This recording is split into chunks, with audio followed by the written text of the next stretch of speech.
아멘. 할렐루야. 오늘은 5강 성령으로 잉태하사 동정녀 마리아에게서 나시고 이 부분을 같이 공부하며 은혜를 받으려고 합니다. 예수님은 이 땅에 오실 때 사람은 다 남자와 여자 이 두 사람의 결합 사이에서 모두가 태어나게 돼 있는데 예수님은 남자 없이 동정녀의 몸에서 탄생했는데 성령으로 잉태가 됐어요. 성령의 역사로 잉태가 됐다. 이것이 여러분 믿어지는 사람이 있고 안 믿어지는 사람이 많아요. 이것이 걸림이 되는 사람이 많습니다. 어떻게 남자 없이 여자 홀몸으로 남자 아기를 태어나게 했을까? 그건 이해가 안 되는 거예요. 이해하려고 그러면 이해가 안 되고 믿어지지가 않는 거죠. 그래가지고 옛날에 코미디언 구봉서 장로님이 계셨는데 이 구봉서 장로님 집에서 곽규석 씨, 나중에 목사님 됐지요. 그 밖에 여러 연예인들이 모여가지고 성경 공부를 하는데 하용조 목사님이라는 분이 성경 공부를 인도할 때였어요. 이 예수님이 동정녀 탄생이 얘기를 했어요. 성경 공부 시간에. 그랬더니 사람들이 어떻게 믿어지냐고, 말이 안 된다고, 어떻게 처녀가 혼자 아기를 낳을 수 있냐, 그건 의학적으로도 말이 안 되는 얘기라고 막 그러면서 논란이 많이 일어난 거예요. 그랬더니 그 논란을 막 하는데 갑작스럽게 구봉서 장로님이 큰 소리를 치는 거예요. 여보시오, 좀 조용히들 하시오. 내 얘기 좀 들어봐라고. 아니, 지 서방이 그렇다는데 그렇게 믿으면 되는 거지. 서방이 그렇게 말했으면 믿어야지. 그 요셉이란 서방이 그랬대잖아요. 그러면 믿어야지. 뭔 딴소리를 하냐고 말이지. 그러니까 조용해져도 다 그렇게 알겠다고 끝났다고 하는 얘기가 있어요. 오늘 마태복음 1장에 보면 요셉과 마리아는 정혼을 했습니다. 여러분, 이 정혼을 했다고 하는 게 굉장히 중요해요. 여러분, 이 성경에서 아주 중요한 건 정혼을 했다고 하는 것에 대한 거를 여러분 귀하게 여겨야 되는데, 여러분들과 제가 예수를 믿으면서 우리 전통적으로 신앙 고백의 6가지는 여러분이 꼭 믿어야 예수 믿는 거예요. 여러분들이 6가지는 꼭 믿어야 된다. 다른 건 몰라도 당신이 이렇게 믿는가 하고 이 6가지를 딱 제안을 했을 때 그거를 믿는다 그래야 진짜 믿음이요. 예수 믿는 거예요. 크리스찬들은. 6가지. 첫째 뭐예요? 성경의 영감을 믿어야 돼요. 성경은 하나님의 성령의 감동으로 적어진 거예요. 성경은 하나님의 말씀이에요. 인간이 막 기록해 놓은 글이 아니에요. 이건 하나님의 영감, 영적인 감동에 의해서 적어진 거예요. 그렇기 때문에 성경 66권만 하나님의 말씀이에요. 이건 정확무오한 변하지 않는 진리라는 걸 믿어야 돼요, 우리가. 아멘입니까? 이건 확실해야 돼. 이거를 못 믿고 성경 아니고 딴 거를 자꾸 얘기하면 이거 이단이구나. 이렇게 보면 특별히 없어요.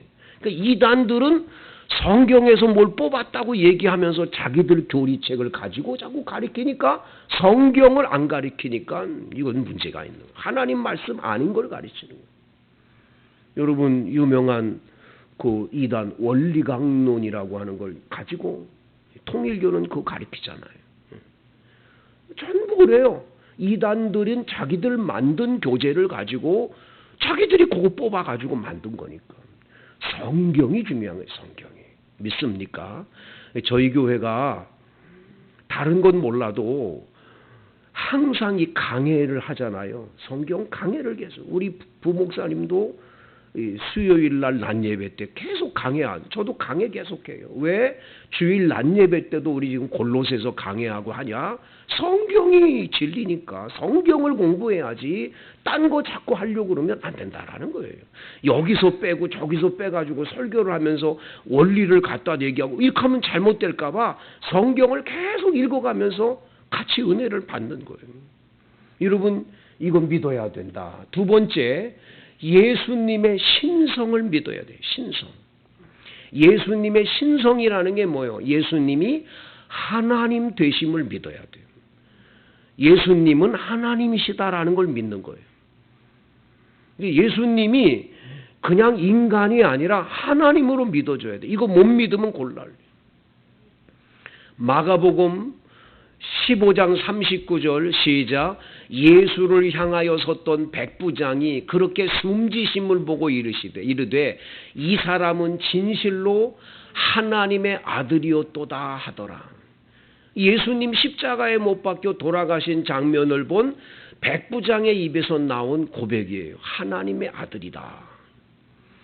요한복음 20장 28절에는요. 도마가 대답하여 이르되 나의 주님이시요 나의 하나님이시니이다. 고백하는 거예요. 여러분, 예수님이 하나님임으로 믿어야 돼요. 한번 생각해 보세요. 예수님이 아니면, 하나님이 아니면 할 수 없는 일. 여러분, 물 위로 사람이 어떻게 걷겠어요? 풍랑이는 바다를 바다야 잔잔하라 파도야 그쳐라. 어떻게 잔잔할 수가 있어요? 보리떡 5개 물고기도만 어떻게 5,000명을 먹고 12강주리를 거두죠? 소경의 눈을 뜨게 하고 안진뱅이를 일으키고 무엇보다 죽은 자를 살린 예수님의 사건을 믿는다면 그분은 사람이 아니라 하나님이죠. 하나님만 할 수 있는 걸 했으니까. 그것도 못 믿습니까? 물이 변하여 포도주 되게 하시고. 그래서 요한복음은 끊임없이 뭘 얘기하냐? 예수님이 하나님인 걸 얘기를 하는 거예요. 태초에 말씀이 계시니라. 이 말씀이 하나님과 함께 계셨고 이 말씀은 곧 하나님이시다. 이 말씀으로 세상이 지어줄 줄 너희가 안다. 말씀이 육신이 되어 우리 가운데 거하심에 우리가 보니 독생자의 영광이 은혜와 진리가 충만하더라. 예수님은 하나님임을 얘기하는 거예요. 믿습니까? 이거 믿어야 돼.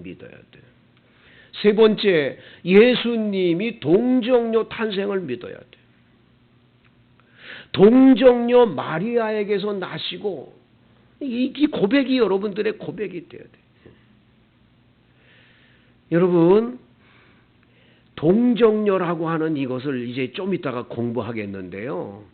동정녀라고 하는 건 한 번도 남자를 경험해 본 적이 없는 그런 처녀를 말하는 거죠. 그 몸에서 예수님이 탄생했음을 믿어야 된다. 그 다음 네 번째로 예수님의 십자가의 대속의 구원을 믿어야 돼요. 대속이란 대신 대가를 지불해서 속량해 주신 그 구원의 은혜. 아멘입니까? 예수님이 대신 대가를 지불해서 십자가의 대가를 지불해 주셔가지고 우리들이 그 대가를 지불한 것을 통해서 구원받은 것. 이건 믿어야 돼. 예수님 대속을 믿어야 된다. 다섯 번째, 예수님의 부활을 믿어야 돼요. 여러분, 예수님 부활을 못 믿으면 구원 못 받아요. 로마서 10장 9절. 여러분 찾아보세요. 10장 9절 뭐라고 그랬어요? 로마서 10장 9절 어떻게 말하죠? 우리 김준태 장로님 한번 크게 좀 암송해 주시면 감사하겠어요.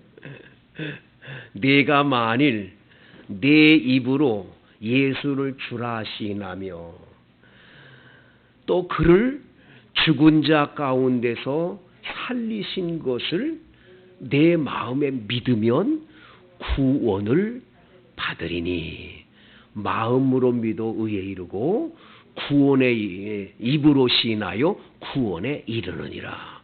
거기 보면 예수님이 부활한 걸 믿어야 구원받아요. 아멘입니까? 죽었다 사람이 어떻게 살아나지?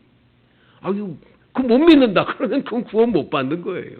예수님이 나의 주님이라고 고백되어지고 그 주님 되시는 예수님이 죽었다 살아난 부활을 믿는다면 그 사람 구원 받는 거예요.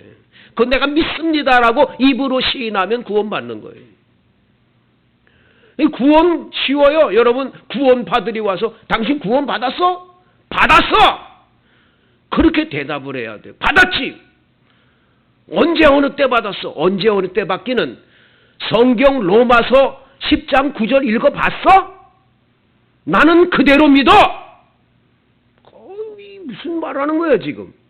너희들처럼 모여가지고 뭐 했다가 구원받는 거 아니야. 성경 말씀대로 구원받아야지. 나 예수님 주님이라고 고백해. 예수님 나의 주님이셔. 그리고 예수님 죽었다가 부활하신 거 난 믿어. 그러면 구원받는 거예요. 확실해야 돼요. 믿습니까? 여러분 그 사람들하고 싸울 때도 그렇게 확실하게 분명할 수 있어야 돼요. 근데 그게 괜히 구원을 흔들리는 거예요. 너 구원 받았냐 그러면 너희 교회는 가르쳤냐 그러니까 자꾸 모른다고 그러고 그러니까 이단들이 자꾸 넘어가는 거예요. 여섯 번째 우린 예수의 재림을 믿어야 돼요. 다시 구름 타고 올라가신 예수님이 구름 타고 다시 오시는 날이 올 것이다. 재림을 믿어야 돼요. 이 6가지 기둥이 확실하게 믿어지는 사람이 정말 하나님의 사람이고 크리스찬인 줄로 믿습니다. 자, 그래서 그 중에서 우리는 예수님의 동정녀 탄생을 믿어야 돼요. 이 예수님의 탄생에 대한 기사는 마태복음 1장 18절에서 24절에 나오고 누가복음 1장 26절에서 38절에 나와요. 근데 예수님 탄생에 대한 이야기 가운데 오늘 본문 읽으신 우리 피태 권사님이 읽어주신 이 마태복음 1장 18절부터에 나온 이야기는 요셉과 마리아가 정혼을 했다. 정혼을 했다. 약혼을 한 거예요. 약혼을 했는데 결혼식은 아직 안 했어요. 근데 여러분 이스라엘 나라 사람들의 결혼 풍습과 우리 풍습은 달라요. 여러분 마리아의 남편 요셉이라는 사람이 이제 있는데 이스라엘 사람들에게는 약혼식이 중요해요. 결정적인 건 약혼이에요. 약혼하면 그 다음에 약혼식 올린 다음에 6개월 내지 1년 기간을 가지는데 이 정혼 기간에 끝난 뒤에 결혼식을 해요. 근데 이 약혼식을 한 다음에 두 사람이 신혼여행을 갔다 와도 되고 아기를 낳아도 문제가 없어요. 약혼식을 하면 약혼식을 한 부부는 그 부부로 인정을 받는 거예요. 결혼식이라고 하는 건 잔치할 뿐인 거지 실제로는 뭐가 중요해? 약혼이에요. 근데 여러분 여기서 왜 문제가 돼요? 요셉에게. 문제는 뭐예요? 요셉과 마리아가 약혼은 했는데 남편인 요셉이 그 아내 되는 마리아하고 아무런 관계가 없었어요. 무슨 어떤 게 없었어요. 그런 게 문제가 되는 거예요. 그래서 오늘 여기 성경에 보면 18절에 예수 그리스도의 나심은 이러하니라. 그의 어머니 마리아가 요셉과 약혼하고 동거하기 전에 성령으로 잉태된 거예요. 자, 세상 사람이 볼 때는 그 아기 임신한 거, 저 사람 둘이 약혼했으니까 괜찮은 거야. 만약에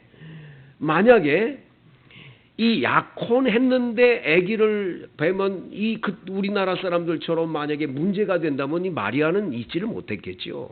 근데 중요한 건 그 약혼한 사이에 지금 아기가 생긴 거예요.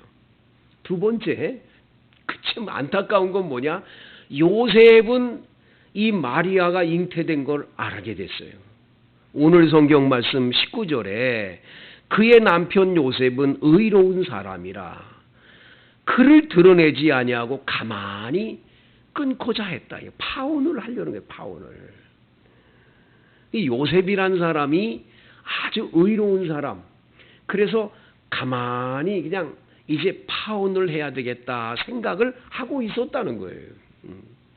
여러분 만약에 요셉이란 사람이 동네방네 다니면서 저 여자 나하고 약혼했는데 저 여자 저거 애기 저기 한 건 나하고 상관없는 거라고 떠들어댔다면 마리아는 끌려가서 어떻게 해요? 돌에 맞아 죽는 거예요. 그런데 마리아가 남편 요셉은 의로운 사람이라 가만히 끊고자 하는 거예요. 참 훌륭한 거죠. 그때에 20절에 주의 사자가 나타나시는 겁니다. 주의 사자, 주님이 특별한 게 임무를 띠고 보내는 천사가 주의 사자예요. 그 주의 사자가 와서 말해, 요셉아, 내 아내 마리아 데려오기를 무서워하지 말라. 그에게 잉태된 것은 성령으로 된 것이다. 성령으로. 사람, 어떤 남자에 의해서가 아니라 성령으로 잉태된 거야. 아들을 낳으리니 이름을 예수라고 하라고. 이렇게 천사가 와서 이야기해 줌으로 인해서 요셉이 이 모든 갈등해야 할 수밖에 없는 문제가 풀려지는 거죠. 다 해결돼 가지고 결국은 예수님이 탄생을 하게 되는 겁니다. 이 약혼한 마리아가 임신을 합니다. 이스라엘의 이러한 이 결혼 풍속대로라면 약혼한 여인이 아기를 갖는 것은 조금 더 이상할 것이 없다라는 거예요. 없다. 이 부정한 여인은 돌로 쳐 죽이게 돼 있어요. 성경에 보면. 그런데 놀라운 건 약혼을 했기 때문에 괜찮은 거죠. 그리고 남편 요셉이 천사의 소리를 들었기 때문에 괜찮은 거예요. 요셉에게 찾아온 천사, 마리아 데려오기를 무서워 말라. 저에게 잉태된 자는 성령으로 된 것이라고. 근데 여러분, 여기에 23절 성경을 한번 1장 23절에 보면 이사야 7장 14절에 이 본문이 나와요. 이사야 7장 14절에 이미 이사야가 이 앞으로 태어날 예수님에 대해서 이 예언한 거거든요. 그러니까 예수님 태어나기 500년 전에 있었던 이사야란 선지자가 앞으로 이렇게 될 거다. 보라, 처녀가 잉태하여 아들을 낳을 것이요 그 이름은 임마누엘이라리라. 이 참 대단한 거죠. 이게 그대로 이루어졌는데 여기에서 이 처녀라는 단어가 아주 중요해요. 처녀라는 단어가 이게 처녀를 영어로는 레이디라고 하는 걸 써놨어요. 레이디라는 단어를 써놨는데 이게 이제 아들을 낳을 것이요 임마누엘. 마태복음 1장 23절의 이 말씀에는 이사야 7장 14절에 인용된 건데 이게 여러분 2300여 년 전에 히브리어로 파르테노스라는 단어를 써요. 파르테노스. 이 파르테노스라는 히브리어의 뜻은 영어로 레이디가 아니에요. 레이디가. 이건 뭐예요? 빌진이라고 하는 단어를 써요. 빌진이라고 하는 단어를 쓰는 거예요. 그러니까 뭐예요? 이거는 곧 처녀가 아니고 바로 뭐예요? 이게 쉽게 말하면 정혼한, 약혼한 그런 여인들에게 쓰는 단어를 썼음을 보게 되는 거죠. 그래서 이 처녀 탄생이 여러분과 저에게 굉장히 뜻하는 바가 큰 거예요. 왜 예수님의 처녀 탄생이 중요하냐? 동정녀 마리아에서 몸에서 탄생한 것이 왜 중요하냐 말이에요. 첫째, 예수님께서는 참 사람이 또한 되셨음을 우리가 믿는 거예요. 여러분, 예수님이 참 사람으로 이 땅에 오셨다는 걸 믿어야 돼. 만약에 예수님이 참 사람으로 이 땅에 안 오시고 하나님 그냥 자체로만 오시면 우리를 위해서 대속해 돌아가신 예수님의 그 대속은 뭐예요? 소용이 없게 돼요. 인간이 지은 죄는 누군가 인간이 대신 제물이 돼서 죽지 않으면 해결할 길이 없는 거거든요. 여러분, 우리들이요, 이 땅에 사는 동안 짓는 죄가 딱 3가지가 있어요. 짓는 죄가. 첫째, 조상적부터 아담으로부터 내려오는 원죄라는 게 있어요. 원죄. 이거는요, 사람이 태어날 때부터 이 죄는 갖고 나와요. 그래서 사람이 한 번 죽는 것은 왜 죽습니까? 죄의 삭슨 사망이에요. 죄 때문에 우리 죽는 거예요. 그러니까 이 원죄라는 건 해결할 길이 없는 거예요. 그래서 한 번 죽는 것은 하나님이 뭐예요? 죄 때문에 우리가 죽게 돼 있어요. 원죄가 있어요. 두 번째가 자범죄라는 게 있습니다. 자범죄. 자범죄라는 건 말 그대로 스스로가 범하는 죄예요. 자범죄. 내가 태어나서 어렸을 때부터 스스로 짓는 죄들이 있다고요. 그건 정말 우리가 어떻게 할 수가 없어요. 죄 안 짓고 살 수가 없어요. 그냥 우리들 이게 돌아보면 이것도 죄졌구나. 그런 일들이 너무 많잖아요. 우리들 예수 믿으면서도 늘 느끼잖아요.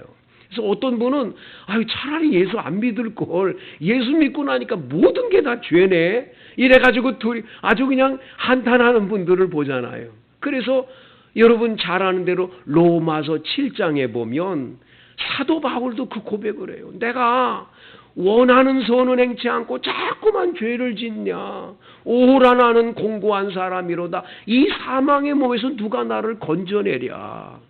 단식하잖아요. 단식. 우리들도 그렇게 단식하면서 죄 짓지요. 세 번째 아주 무서운 죄가 있는데 그건 고범죄라는 거예요. 고범죄. 이 고범죄라는 게 굉장히 무서운 건 뭐냐. 여러분, 남을 해치려는 마음으로 의도적으로 고의적으로 범하는 죄예요.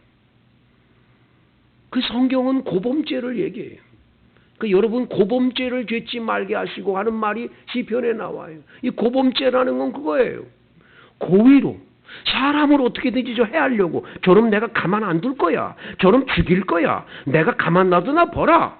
그 고범죄라는 게 있어요. 이 속에서 남을 해치려는 아주 못된 생각으로 짓는 죄예요. 근데 여러분 공교롭게도 성경에 보면 자범죄와 고범죄에 대한 죄의 문제는 하나님 앞에 나아가 용서를 구하고 참회의 기도라면 해결받는 거예요. 동물을 잡아다가 바치면 씻어주시는 거예요. 그런데 영원히 우리들이 죽지 않고 영생을 얻게 하는, 멸망하지 않고 영생을 얻게 하는 유일한 길 하나는 딱 한 가지밖에 없어요. 그 원죄를 해결할 수 있는 길은 뭐냐? 우리를 그 원죄를 해결해서 대신 대가를 지불하고 대속의 제물이 돼서 그렇게 그 죄를 위해서 대가를 지불해 줄 그런 사람이 필요해요. 근데 그 사람은 죄가 없어야 돼요. 순수한 죄 없는 사람이 죄인인 나를 위해서 죽어질 때 내 죄가 용서되는 거예요. 그렇기 때문에 하나님이 사람의 몸을 입고 참 사람으로 이 땅에 오실 수밖에 없어요. 그것이 동정녀 마리아의 몸에서 탄생하신 예수님의 탄생이 그래서 우리에게 필요한 것인 줄로 믿습니다. 그 예수를 믿음으로 우리는 멸망치 않고 영생을 얻게 되는 축복을 받게 되는 거예요. 할렐루야. 누구나 우리는 한 번은 죽음이라는 강을 건너지요. 이 육신의 몸은 다. 그러나 영혼은 살아서 하나님 품에 있다가 반드시 다시 부활해서 영원히 사는, 이미 우리는 영생을 받은 자가 된 줄로 믿습니다. 이 예수님의 은혜예요. 은혜. 두 번째, 예수님께서 동정녀에게서 나셨다는 것은 곧 그분이 누구라는 걸 말해주는 거예요. 하나님이심을 말해주는 거죠. 하나님이 사람 몸을 입고 이 땅에 오신 거니까. 다 같이 한번 빌립보서 2장 5절 말씀부터 보세요. 신약성경 빌립보서 2장 5절. 시작. 너희 안에 이 마음을 품으라. 곧 그리스도 예수의 마음이니 그는 근본 하나님의 본체시나 하나님과 동등됨을 취할 것으로 여기지 아니하시고 오히려 자기를 비워 종의 형체를 가지사 사람들과 같이 되셨고 사람의 모양으로 나타나사 자기를 낮추시고 죽기까지 복종하셨으니 곧 십자가에 죽으심이라. 할렐루야. 여기 보면 하나님이신 그분이 사람 몸을 입고 이 땅에 오셨음을 분명히 선언하고 계시는을 보지 않습니까, 여러분? 그래서 동정녀 마리아의 몸에서 탄생한 걸 왜 믿냐? 예수님은 하나님이시라는 걸 믿기 때문이에요. 세 번째, 동정녀 탄생은 예수님께서 하나님 되심을 말씀해 주기 위한 표적이요, 표적. 확실한 표적인 줄로 믿습니다. 그래서 인카네이션이라고 하는 성육신, 인카네이션이라고 하는 이 신학 용어를 써요. 성육신이라 도성인신하셨다.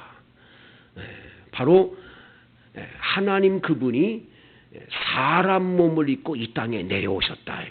그게 도성인신, 성육신, 인카네이션이라고 그래요. 신학가에 가면 인카네이션 얘기를 굉장히 많이 가르칩니다. 인카네이션, 이건 반드시 여러분 믿어야 되는 진리예요. 여러분, 인카네이션에 대해서 첫째, 하나님께서 사람이 되어 오셨다. 이걸 믿는 거고요. 두 번째, 하나님께서 이 역사 안에 오셨어요. 사람 몸을 입고 이 역사 속에 오신 거예요. 사실은 여러분, 하나님에게는 시간이 우리하고 똑같은 게 아니지요. 그래서 오죽하면 베드로전서에 뭐래요? 하루가 하나님에게는 하루가 1000년 같고 1000년이 하루 같다는 것을 잊지 말라고 그러냐. 하나님에게는 시간이 뭐 우리처럼 이런 시간이 어디서 시간 공간을 초월해 계시는 하나님이시니까. 그런데 그분이 인간의 세계의 시간 속으로 사람이 돼서 들어오신 거예요. 놀라운 거죠. 우리 같은 것 하나를 구원하기 위해서 이 은혜를 줬다는 거예요. 셋째로 하나님께서 인간 문화에 입을 옷을 입고 이 땅에 오셨다는 거예요. 사람하고 똑같아. 똑같이 먹고 똑같이 마시고 똑같이 울고 똑같이 웃으시고 그리고 사신 거예요. 예수님이 그렇게 오셨다는 거죠. 그래서 여러분과 저는 이 예수님의 이 동정녀 탄생이 왜 중요하냐? 나를 이렇게 구원의 길로 인도하시기 위해서 하나님이 사람 댁에서 오셨다는 그 은혜 생각하면 너무 감사한 거지요. 그래서 여러분 찬송가 다 같이 한번 찬송가 보시겠는데 304장 이 찬송가 304장을 한번 여러분 다 같이 한번 보세요. 여기 한번 그 크신 하나님의 사랑 말로 다 형용 못하네. 저 높고 높은 별을 넘어 이 낮고 낮은 땅 위에 죄범한 영혼 구하려 그 아들 보내사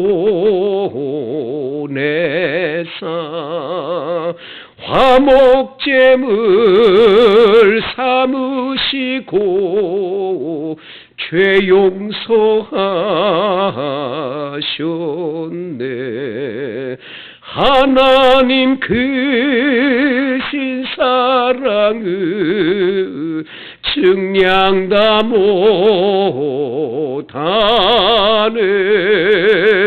영원히 변치 않는 사랑 성도요 찬양하세. 할렐루야. 여러분 이 사실을 굳게 믿으십니까? 여러분 이 사실을 굳게 믿음으로 신앙의 여러분들의 삶에 반드시 구원의 확신이시 신앙생활 하시기를 간절히 축복합니다.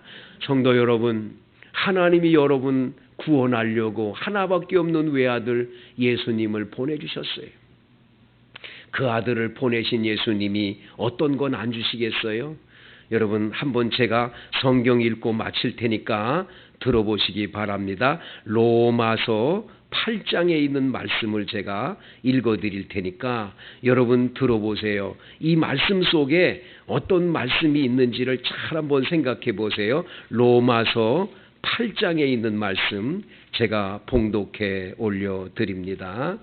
여러분 자기 아들을 아끼지 아니하시고 우리 모든 사람을 위하여 내주시니가 어찌 그 아들과 함께 모든 것을 우리에게 주시지 아니하시겠느냐. 여러분 믿으십니까? 오늘 밤에 자기 아들을 아낌없이 우리를 위해서 내어주신 예수님, 이 주님이, 하나님이 여러분들이 구하는 기도 어떤 건 안 들어주시겠냐? 반드시 어떤 것이든 모든 것을 우리에게 주실 줄 믿습니다. 여러분 이 사실을 믿고 간절하게 각자